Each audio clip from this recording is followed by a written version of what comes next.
তোফার ফুফুজান বাড়ি থেকে বের হয়ে যাবে আর যেতে যেতে যখন মাঠে ঘাটে পাবলার কাছে মনে মনে চিন্তা করলেন যে একটু বসে বসে বসে বসে রেস্ট করে নিই। এবার বসে বসে মনে মনে চিন্তা করছে কি হাঁটা করে দেখে বলে কি মেয়ে মানুষ তো ভিতরে একটু সহ্য হয় না। ফের মনে মনে চিন্তা করছে যদি পটলিটাকে খুলিয়া যদি গায়েব হয়ে যায়, না করবো না, বাড়ি চলে বাড়ি গেল। ভাই আবু তালিব, এ বাবাজি ভাইরা, আবার মা বোনেরা, এবার তাড়াতাড়ি করে আবু তালিব জিজ্ঞাসা করে, এ বোনা দেখা বল বোন বল বল বোন বলো বোন রে, এ বোন বলো খাদিজা টাকা দিয়েছে কিনা, 25,000 টাকা দিয়েছে কিনা? বলে না, খাদিজা টাকা দেয়নি। বলে কি হয়েছে? বলে ভাই রে, যেরকম শুনেছিলাম সেরকম না। মেয়েটার নাম শুনেছিলাম মেয়েটা দিলের দাঁড়িয়া, মেয়েটার নাম শুনেছিলাম মেয়েটা হলো ধনী, মেয়েটার নাম শুনেছিলাম মেয়েটা দুঃখের দরদি। এমন ও ভাইরা, এরকম মেয়েটা নাই। কে বললো যে মেয়েটা গরিবের চোখের জল মুছে দেয়? ভাই রে, এরকম তো দেখতে পেলাম না। ভাইয়া, কে বললো যে মেয়েটা ভালো? মেয়েটার গেটে বারবার করে ডাক দিলাম, দরজা খুলেনি। দ্বিতীয়বার গেলাম, মনে মনে চিন্তা করলাম মেয়েটা টাকা দেবে, কিন্তু মেয়েটা টাকা দিল না, মেয়েটা টাকা দিল না, মেয়েটার দিল ভালো না। বাবারা, আমার মা বোনেরা যেমনি এই কথা বলেছে, আমার নবী ঘর থেকে বের হয়ে গেছে। জোরে বলুন, আমার নবী ঘর থেকে বের হয়ে গেছে। ধ্যান দেবেন বাবা, আমার নবী ঘর থেকে বের হয়ে গেছে। বের হয়ে যাওয়ার পরে এবার আমার দয়াল নবী মুস্তাফা বলছেন, প্রভু গো, এইভাবে কারো উপরে অন্যায় করতে নাই। প্রভু বলে কি হয়েছে রে ভাতিজা? এরকম তো কথাটা ঠিক করলাম, মেয়েটা টাকা দেয়নি। ওই মেয়েটা টাকা দেয়নি, কিন্তু আপনাকে লাল পুটলির গামছা দিয়েছে। জোরে বলে, ওহো আচ্ছা আচ্ছা আচ্ছা আচ্ছা আচ্ছা, হ্যাঁ রে বাপু, দাদা একটা লাল পুটলির গামছা দিয়েছে, ভুলে গেছি বলতে। পুটলিটাকে দেখে খুলে কি আছে, বাড়িতে চলে এসেছি, আর পুটলিটা খুলে যেমনি আমার নবীজির ফুলদান ওই পটলিখানা খুলতে যাবে। এবার পটলিখানা খুলতে যাবে, বললেন প্রভু গো, যার কাছে আমার জান আছে, যার অন্তরে, বলে প্রভু ওই রাব্বে কাবার কসম, কাবা ঘরের কারাবের কসম খেয়ে বলি, প্রভু গো আপনি পটলিখানা খুলবেন না, প্রভু গো এই পটলিখানা আপনি খুলবেন না। বলে বেটা রে, তাহলে কি হবে? বলে প্রভু এই পটলিখানা আপনি আমার কোথায় রেখে দিন। ও হা হা হা, ভুলে গেছি রে বেটা। আর তখন মনে হলো, বলে কি? বলে পটলিখান তোমার কোথাতেই রাখতে বলেছিল ওই মেয়েটা। হ্যাঁ, ভুলে গেছি, ভুল হয়ে গেছে বাবা, তোমার কোথায় রেখে দিলাম। এই ভাতিজা, এই ভাতিজা, কিন্তু একটা কথা বুঝতে পারলাম না, মেয়েটা বলেছে ওইখানে, কিন্তু শুনলি কেমন? মেয়েটা 50 কিলোমিটার দূর থেকে, আর তুই এখানে? বলে মা বুঝান ওই দিকে যায় আল্লাহ, ওই দিকে যায় আল্লাহ। আপনি যেটা বলছি সেটা করেন, যেন পটলিখানা আমার নবীর গোছাতে রাখা হলো। পটলিখানা গোছাতে রেখে দেওয়ার পরে বাবারা, আমার মা বোনেরা, এবার পটলিখানা গোছাতে রেখে দেওয়ার পরে বাবাজি ভাইয়েরা, মা খাদিজাতুল কুবরা রাদিয়াল্লাহু তাআলা আনহা এটা কিন্তু ট্রাই করার জন্য, বাবা ইমতিহান পরীক্ষা নেওয়ার জন্য এবার ছোট ছোট পাথর মেরে দিয়েছে। ছোট ছোট পাথরের পুটলি দিয়েছে, ছোট ছোট কুচি কুচি পাথর মারা আছে ওই গামছার মধ্যে। আর এটাই মনে করে দিয়েছিল, যদি সত্যি মুস্তাফা হয় তো পাথর হীরা হয়ে যাবে।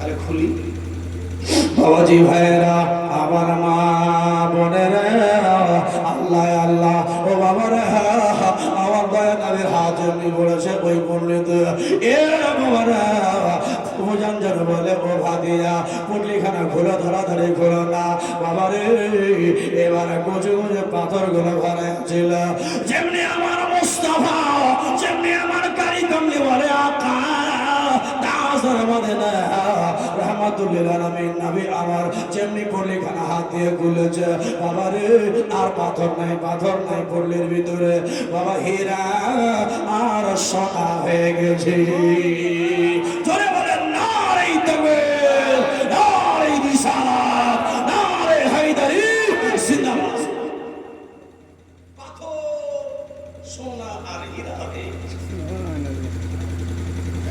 তো মা আজকাল নবীজির ফুল বলছে ভাতিজা সকালে ডেকেছে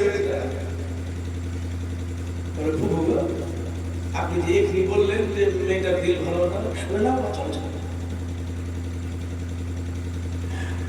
বলে যদি দেখতে যায় যদি এরকম কিছু দেয় যদি এরকম সাক্ষাৎ করার জন্য যদি যায় আর যদি সোনা আর হীরা দিয়ে দেয় ভাতিজা রে যদি চলে যায় ওখানে মেয়েটা দিলের দাঁড়িয়ে আছে বলে এত সুন্দর হয়ে গেছে মেয়েটা তোমাকে দেখতে সোনার হীরা যদি দেয় চল বাবা আমি ওয়াদা করেছি আমি কিন্তু একটা শর্ত করে এনেছি এই গামছার পুলিটা বলে কি বলে সকালে আপ তোমাকে নিয়ে যেতে হবে এটা শর্ত করেছি আচ্ছা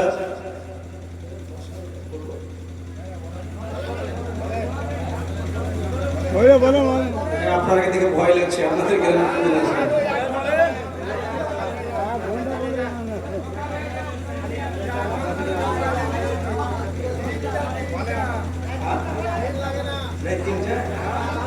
আপনার দাদা বেঁচে আছে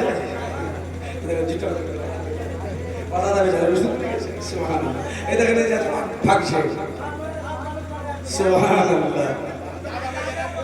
চলে রে ভাই চলে রে ভাই अजमेर के गले खाजा पिया के रुतवाए আমার ইউটিউব থেকে একজন ভাই বলেন একটা ফরমাইশ করেছে আশরাফুল আউলিয়া আমার পীর মুর্শিদ হুজুর কাদরি মিয়া সুবহানাল্লাহ আপনাদের এলাকায় আসে নাকি আচ্ছা এখানে ওরে বাপরে সুবহানাল্লাহ তারা তো পীর ভাই হয়ে গেলেন আমার পীর মুর্শিদ হুজুর কাদরি মিয়া সুবহানাল্লাহ জোরে বলুন সুবহানাল্লাহ আচ্ছা শুনুন তাহলে তো ভালোই হলো তাহলে একটা কথা আর বলি আমার একজন ভাই আমাকে ফরমাইশ করেছে হুজুর এই গজল একটু বলিয়েন আর মাত্র দুইটা গজল হবে আশা করি সুবহানাল্লাহ মাশাআল্লাহ আর একটা গজল ফরমাইশ করেছে সুবহানাল্লাহ কে ঝড় ঝড় ঝড় রহমত ঝরে সুবহ সাদিকের ভোরে খালি গলাটা যদি না বসলে কত যে বক্স পাঠক তার ঠিক নেই ঝড় ঝড় ঝড় রহমত ঝরে সুবহ সাদিকের ভোরে ঝড় ঝড় ঝড় রহমত ঝরে সুবহ সাদিকের ভোরে ও বলছে উড়ে কবিতর এলো খোদার পয়গম্বর বলছে উড়ে কবিতর এলো খোদার পয়গম্বর মা আমেনার ঘরে ঝড় ঝড় ঝড় রহমত ঝরে ঝড় ঝড় ঝড় রহমত ঝরে মা ঝড় ঝড় ঝড় রহমত ঝরে সুবহ সাদিকের ভোরে বলছে উড়ে কবিতর এলো খোদার পয়গম্বর বলছে উড়ে কবিতর এলো খোদার পয়গম্বর মা আমেনার ঘরে মা আমেনার ঘরে সুবহানাল্লাহ এই ছন্দ হচ্ছে একটা মিশরা ইনশাআল্লাহ পরে বলছি তবে শুনুন মা আতেকা এবার বলছে সকাল হতে হতে চল বাবা চল যেতে হবে ওই মা খাদিজা দরবারে ওয়াদা করে এসেছি আবু তালিব বলছে বাবু রে না না আমিও যেতাম কেন বলুন সুবহানাল্লাহ মানে খুশিতে আবু তালিব ওই বুড়া মানুষ বয়স্ক চাচা উনিও বলছেন বাবুরে তোর সাথে সাথে নালে আমিও যেতাম তো আচ্ছা, এটা মনে করিয়েন না যে আমরা বলতে বললাম তো নবী সাহেব 1 ঘন্টা বললো না, বাস 10টা মিনিটের কথা, যে বসুন একটু শুনুন। তো ঠিক আছে, চলো তাহলে এবার নবী মুস্তাফা ঘোড়ার লাগাম ধরে টানলেন। একবার জোরে বলে দেন সুবহানাল্লাহ। একটু হাত উঠে বলে দেন ইয়া রাসূলুল্লাহ। গভীর রাতে যে ব্যক্তি হাত উঠে আল্লাহর দরবারে সাক্ষী দিবে, এই গভীর রাতের দোয়া আর জিকির আল্লাহ বেশি বেশি কবুল করে। জোরে বলেন ইয়া রাসূলুল্লাহ। মাশাআল্লাহ। এবার কিন্তু নবী মুস্তাফা আমার ঘোড়াতে বসলেন, লাগাম ধরে টানতে লাগলেন। ফুফু বসে আছে পিছনে, আর নবীজির চাচা আবু তালিব বসে আছে মাঝখানাতে। সুবহানাল্লাহ। এবার চলে যাচ্ছে বাবা, যেতে যেতে যেতে যেতে এবার কিন্তু নবী আমার লাগাম ধরে টানছিলেন। তো নবীজির জুলফি, নবীজির চুল, নবীজির জুলফি ছিল লম্বা লম্বা। নবীজির চুল সুবহানাল্লাহ। হযরত আমার হাফিজ সাহেব খুব ভালো মানুষ আমাদের রাজমহলের মধ্যে। দেখেন মাওলানা অনেক কোয়ালিটির হয়, কিন্তু তার মধ্যে বেছে বেছে একটা আলিম হাফিজ, মাশাআল্লাহ আলহামদুলিল্লাহ। দেখেন নবী আমার লাগাম ধরে টানছেন, ঝা ঝা করে বাতাস বইছে। মক্কা নগরে এখন তো শহর হয়ে গেছে, তখন কোনো শহর ছিল না, তখন কোনো বাড়ি ঘর ছিল না। এখন যদি দেখে, এখন আপনি দেখবেন, কোনোদিন হজ করতে যাবেন তো দেখতে পাবেন যে মক্কা থেকে মদিনা যাবেন তো কোনো বাড়ি ঘর নেই, সন্নাটা রোড, রাস্তাতে চলছে। কেউ যদি ছিনতাই করলেই তো কেউ ধরতে পারবে না, কিন্তু এখানে কারো ছিনতাই করার হিম্মত নাই। একজন মুসলমান আমরা চোখে দেখলাম, শুনলাম, একটা লোক আপনার জিদ্দা এয়ারপোর্টে পকেট থেকে একটা জিনিস কার বের করে নিয়েছে। সঙ্গে সঙ্গে তার হুকুমত, আরবের সৌদির হুকুমত ওই একটা কি ছোট্ট জিনিস পকেট থেকে বের করে নেওয়ার জন্য জিদ্দা এয়ারপোর্টে বের করেছিল, তার ডান হাতকে কেটে নিয়েছে। কে চুরি করে জীবন দিবে? বলে ভয় আর কেউ চুরি করে না। এবার কি হয়েছে যে নবীজি আমার চলে যাচ্ছেন ময়দানে, ফাঁকা মাঠে, ঘোড়ার লাগাম ধরে টানছেন, ঝা ঝা করে বাতাস বের হচ্ছে, এদিক থেকে ওদিক থেকে বাতাস বেরিয়ে আসছে, চুলগুলো উঠছে, আমার নবীর জুলফিগুলো উঠছে। এবার উড়ে উড়ে উড়ে জুলফিগুলো সামনে চলে আসছে। এবার নবী আমার এমনি করে চুলগুলোকে টেনে টেনে যখন কানের ভিতরে ভরছে, তো আকাশের চাঁদ নবীর চেহারা দেখে লজ্জায় পড়ে যাচ্ছে। চাঁদ নবীজির চেহারা দেখে বলছে, আল্লাহ নবীজির চেহারার একটা কোণাও আমাকে দাওনি। জোরে বলতে হবে। চাঁদ বলছে আল্লাহকে, আল্লাহ নবীর চেহারার একটা কোণাও আমাকে দাওনি। এই বলে কিন্তু চাঁদ লজ্জায় পড়ে যাচ্ছে।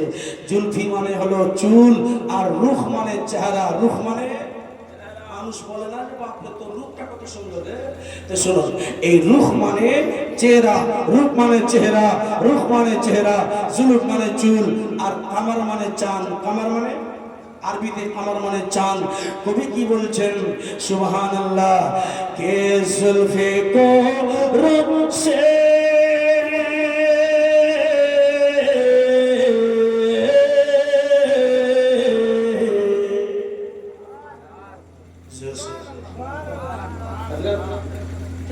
शायर ने इरशाद फरमाया है कि जुल्फे को रुख से जुल्फों को रुख से हटा दो तो कमर शर्माए। जुल्फों को रुख से हटा दो तो कमर शर्माए।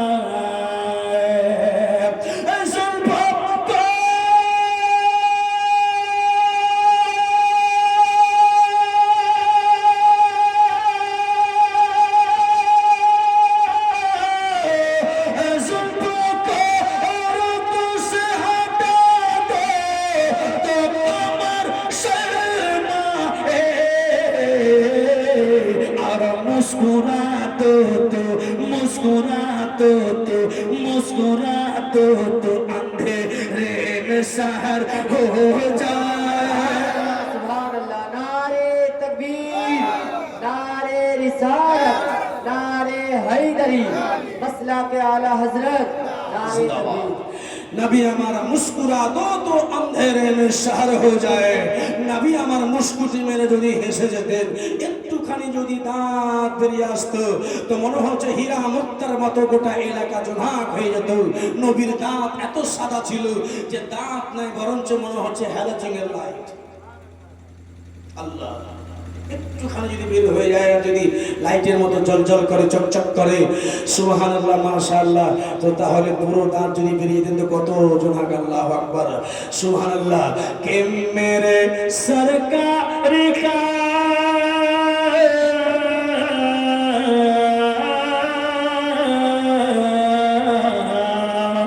मेरे सरकार का दीवाना जिधर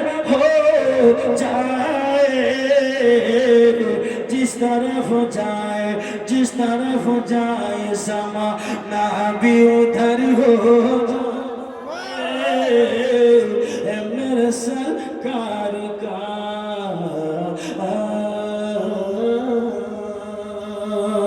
अल्लाह সুবহানাল্লাহ আমার ভাইজান আপনার নাম কি হ্যাঁ জাকির হোসেন সুবহানাল্লাহ আল্লাহ দিলেন 20 টাকা আল্লাহ তার পকেট কখনো করিও না ফাঁকা সুবহানাল্লাহ মাশাআল্লাহ এই দেখেন কে जुल्फों को रुख से বলুন সুবহানাল্লাহ দেখেন আপনার যত জোরে সুবহানাল্লাহ তত আমার ব্যাটে আমার গলা